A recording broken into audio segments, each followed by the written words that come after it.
मैं आपको एक्सप्लेन करने वाली हूँ रोबोट्स मूवी जो कि 2005 में रिलीज हुई थी। इस मूवी में सिर्फ रोबोट्स का ही जिक्र है। अब स्टार्टिंग में हम एक ऐसी सीन को देखते हैं जहाँ पर हमें रोबोट्स काम करते हुए दिखाए जाते हैं। वो सिटी ही रोबोट्स की होती है कि तभी एक शॉप से एक रोबोट बाहर आता है। वो बहुत ज़्यादा खुश और एक्साइटेड दिख रहा होता है। वो सबको बताता है कि मेरा आज बेटा होने वाला है, अब मैं भी डैड रोबोट बन जाऊंगा। बेटा इस तरह से कि उसके और उसकी वाइफ के पास एक बॉक्स आने वाला था जिसके पार्ट्स को जोड़कर उन्होंने एक छोटा सा रोबोट बनाना था और वही उनका बेबी होना था। अब ये रोबोट सीधा अपनी वाइफ के पास जाता है और उन पार्ट्स को जोड़ते हुए एक छोटा सा रोबोट बनाता है जिसका नाम वो रोडनी रखता है। ये इनका बेबी रोबोट होता है जिसे देखकर ये दोनों बहुत ज्यादा खुश हो जाते हैं।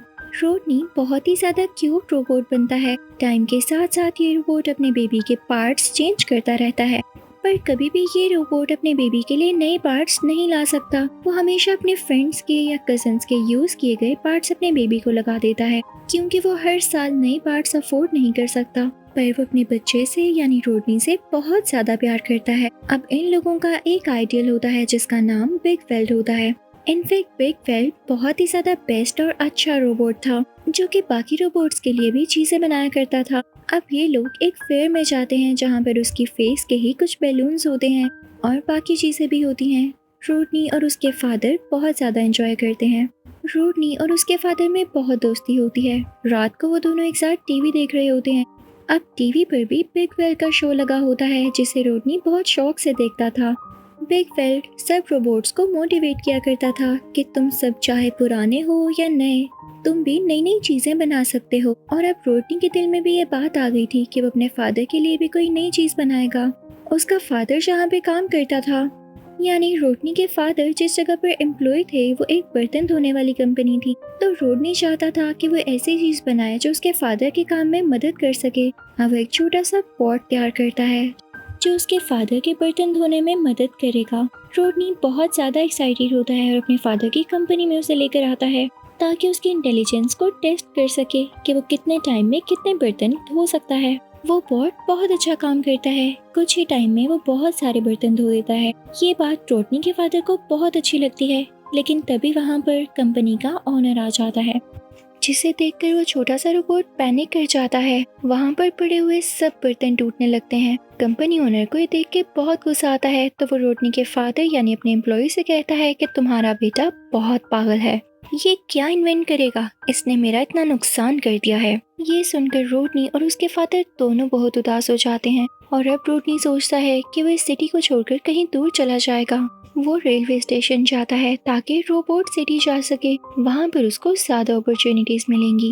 वो काफी हार्ट ब्रोकन होने के बाद वहाँ पर पहुँचता है। उसके पेरेंट्स भी वहाँ पर आ जाते हैं और उससे रीजन पूछते हैं। रोडनी सब बता देता है कि मैं वाकई कुछ इन्वेंट करना चाहता हूँ और ऐसा मुझे यहाँ पर पॉसिबल नहीं लग रहा। तो रोडनी के पेरेंट्स उसे नहीं रोकते और जाने के लिए परमिशन दे देते हैं। अब फाइनली रोडनी रोबोट सिटी पहुंच चुका था जहां पर वो एक और रोबोट से मिलता है और वो उसे एक इंडस्ट्री तक लेकर जाता है और ये इंडस्ट्री होती है बिग वेल्ड रोबोट की। रोडनी जब अंदर जाने लगता है तो गार्ड उसे रोक लेता है। वो उसे बताता है कि बिग वेल्ड अब किसी से नहीं मिलता। ये सुनकर रोडनी परेशान हो जाता है, लेकिन तभी वो अपने रोबोट की मदद से जो उसने इन्वेंट किया होता है उड़कर वहाँ पर पहुँचता है जहाँ पर बिग वेल्ड होता है। पर वहाँ पर बिग वेल्ड तो नहीं होता, पर एक और टोल रोबोट होता है। वो काफी अजीब बातें कर रहा था। वो कह रहा था कि पुराने रोबोट्स बेकार होते हैं। ये सुनकर रोडनी फिर से उदास हो जाता है। लगता है आज तो उसका बहुत बुरा दिन था। तभी वहाँ पर उस टोल रोबोट की असिस्टेंट उससे पूछती है, लेकिन पुराने रोबोट्स इतने भी बुरे नहीं होते। आजकल नए रोबोट्स बनाने के जो पार्ट्स हैं वो बहुत महंगे हैं, हर कोई उनको अफोर्ड नहीं कर सकता। तो वो टोल रोबोट कहता है कि इसमें हमारी गलती नहीं है। अब वो ज़माना आ रहा है जब पुराने रोबोट्स को डिस्पोज कर दिया जाएगा, उनकी कोई जगह बाकी नहीं बचेगी। तो ये बात ना उस असिस्टेंट को अच्छी लगती है और ना ही रोडनी को। रोडनी से रहा नहीं जाता और वो वहाँ की विंडो से अंदर आ ही जाता है। अंदर आता है तो टोल रोबोट को बहुत गुस्सा आता है कि किसकी परमिशन से तुम यहाँ पर आए हो। तो वो बताता है कि मैं अपना इन्वेंशन दिखाना चाहता हूँ, लेकिन वो टोल रोबोट उस छोटे से बोट को बाहर फेंक देता है और रोडनी को भी एक मैग्नेट के साथ अटैच करके वहाँ से बाहर निकाल देता है, जिसका इफेक्ट ये होता है कि रोडनी भी मैग्नेट बन जाता है। उसके साथ हर लोहे की चीज आकर लगने लगती है, इवन ट्रैश भी। वो अपनी जान छुड़ाते छुड़ाते खुद ही ट्रैश कैन में गिर जाता है, जहाँ पर उसे काफी पेन होती है क्योंकि उसके पार्ट से लहता हो रहे थे। उसे ठीक फील हो रहा था क्योंकि कोई रोबोट उसका पाँव उतार कर लेकर जा रहा था। वो भी उसके पीछे पीछे जाता है और उसको पकड़ने के चक्कर में उस रोबोट की गर्दन ही लहता हो जाती है। अब उस रोबोट के साथी जो कि उसके फ्रेंड्स होते हैं और उसकी बहन होती है, उसका स्पेयर पार्ट लेने जाते हैं, लेकिन उन्हें पता चलता है कि अब इसका स्पेयर पार्ट नहीं मिलता। सब बहुत सैड होते हैं, लेकिन तभी वहाँ पर रोडनी आता है और उस रेड रोबोट की गर्दन जोड़ देता है, जिससे वो बहुत ज्यादा खुश होता है। उसके साथ ही अब रोडनी को भी अपना साथी बना लेते हैं और कहते हैं कि जो भी हम काम करेंगे वो अब एक साथ ही करेंगे। एक दिन ये सारे मिलके एक स्पेयर पार्ट्स की शॉप के सामने जाते हैं तो देखते हैं वहाँ पर काफी रश होता है, पर किसी को भी कोई स्पेयर पार्ट नहीं मिल रहा होता। पुराने रोबोट्स काफी परेशान होते हैं कि खुद को प्रिपेयर किस तरह से किया जाए कि तभी वहाँ पर रोडनी आता है और उनको पता चलता है कि रेड रोबोट को भी इसी ने ठीक किया था। तो वो सारे रोडनी से रिक्वेस्ट करने लगते हैं कि प्लीज रोडनी हमें भी ठीक कर दो। तो रोडनी उनको रिपेयर करने के लिए मान जाता है। अब एक एक करके वो उनको ठीक करने लगता है और सब में फेमस होता जाता है। लेकिन इस बात से वो टोल रोबोट बिल्कुल खुश नहीं होता। कुछ ही दिन गुजरने के बाद रोडनी को उसके फादर की तरफ से एक मैसेज रिसीव होता है कि उन्हें कुछ स्पेयर पार्ट्स की जरूरत है, वो रोडनी को बुला रहे हैं। अब रोडनी काफी परेशान होता है। वो सोचता है कि मुझे बिगवेल से मुलाकात करनी ही होगी, यानी उससे मिलना ही होगा, ताकि मैं उनसे बात तो कर सकूं कि पुराने रोबोट्स को जरूरत है स्पेयर पार्ट्स की और ये टोल रोबोट ऐसा करने से मना कर रहा है। तभी उसको पता चलता है कि सिटी में हर साल एक पार्टी होती है जिसमें बिगवेल भी आता है और ये उससे मिलने का बहुत अच्छा मौका है। अब रोडनी और उसका रेड कलर का रोबोट दोस्त मिलकर तैयार होते हैं और उस पार्टी में जाने लगते हैं। वहाँ पर पहुँचते ही वो देखते हैं कि स्टेज पर वही टोल रोबोट है जो कि सबसे बात कर रहा है और कह रहा है कि आज बिगवेल नहीं आ सकेंगे। रोडनी को तो ये सुन के बहुत गुस्सा आता है और वो सबसे कहने लगता है कि ये रोबोट बिल्कुल भी अच्छा नहीं है, इसकी नेचर ठीक नहीं है, ये बुरा आदमी है, बिगवेल की जगह पर कब्जा करना चाहता है और मुझे तो लगता है कि बिगवेल को इसी ने गायब किया है। तो वो टोल रोबोट उसे यहाँ से बाहर निकालने का कहता है। वो टोल रोबोट चाहता तो रोडनी को डिस्ट्रॉय भी करवा सकता था, पर उसकी असिस्टेंट उसे यहाँ से ले जाती है और अब ये दोनों बिगवेल के घर जाते हैं। ये लोग देखते हैं कि बिगवेल के घर में डाइस से कोई स्ट्रक्चर बना हुआ है। रोडनी से एक डाइस हिल जाता है तो वो सारा स्ट्रक्चर खराब होने लगता है और तभी वहाँ पर बिगवेल आता है। रोडनी उसे देख के बहुत सरप्राइज होता है और कहता है कि आप यहाँ पर हैं, वहाँ बाहर आपकी सबको जरूरत है। तो बिगवेल कहता है नहीं, अब मेरा वक्त नहीं रहा, मुझे तो लगता है कि उन लोगों को उसी रोबोट की जरूरत है। पर रोडनी उनको मनाता है और कहता है कि ऐसी बात बिल्कुल नहीं है जैसा आप सोच रहे हैं।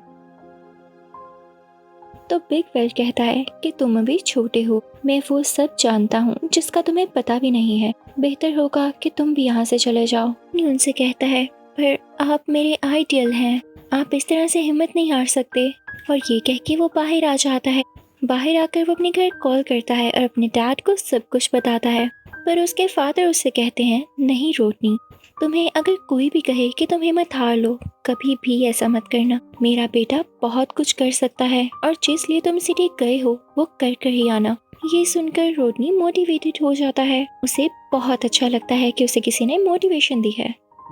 वो सोचता है कि वो जिस पर्पस के लिए यहाँ पर आया था वो कंप्लीट करके ही वापस जाएगा, पर क्योंकि अभी इस वक्त वो कुछ कर नहीं सकता था और उसके फादर को उसकी जरूरत थी, तो वो यहाँ से भी जाने का सोचता है। सब लोग उसे सी ऑफ करने आते हैं, लेकिन तभी वहाँ पर बिगवेल भी आ जाता है और उन सब से कहता है कि मैं भी अब मोटिवेटेड हो गया हूँ, मैंने सोच लिया है कि इस तरह से नहीं बैठा जा सकता, मैं हिम्मत करूंगा।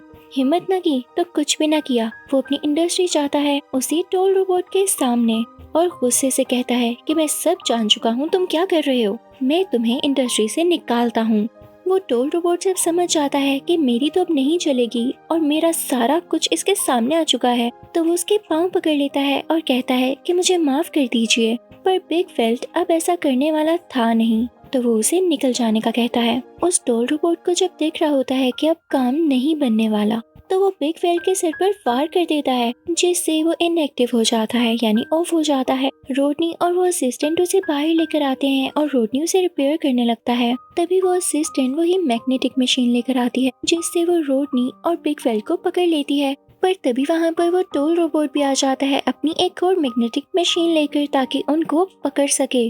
वहाँ पर रोडनी के साथ ही आ जाते हैं ताकि उन लोगों को बचा सकें, लेकिन वो उस टोल रोबोट की मैग्नेटिक मशीन के साथ जुड़ जाते हैं। रोडनी उसे डिटैच कर देता है, लेकिन तभी बिग वेल्ट एक ऐसी जगह पर पहुंच जाता है जहाँ पर आग होती है और ये आग वाला चैम्बर उसी टोल रोबोट और उसके साथी की साजिश था। इसी में वो बिग वेल को जलाना चाहते थे, पर रोडनी बिल्कुल टाइम पर उस मशीन को रोक देता है और तभी वहाँ पर सिटी के सारे रोबोट्स आ जाते हैं। एंड फिर बहुत ही मजे का सीन होता है। वो टूल रोबोट एक जगह से टकराता है और उसके सारे पार्ट्स अलहदा हो जाते हैं। साथ ही साथ उसका साथी खुद ही आग में गिर जाता है। यहाँ पर इन दोनों का काम तमाम होता है, यानी ये दोनों बुरे रोबोट्स डिस्ट्रॉय हो जाते हैं और सब लोग बहुत ज्यादा खुश होते हैं कि बिग वेल भी वापस आ चुका है और उनको इतना अच्छा रोबोट मिल चुका है जो उन्हें रिपेयर कर सकता है और उनके स्पेयर पार्ट्स बनाने में उनकी मदद भी कर सकता है।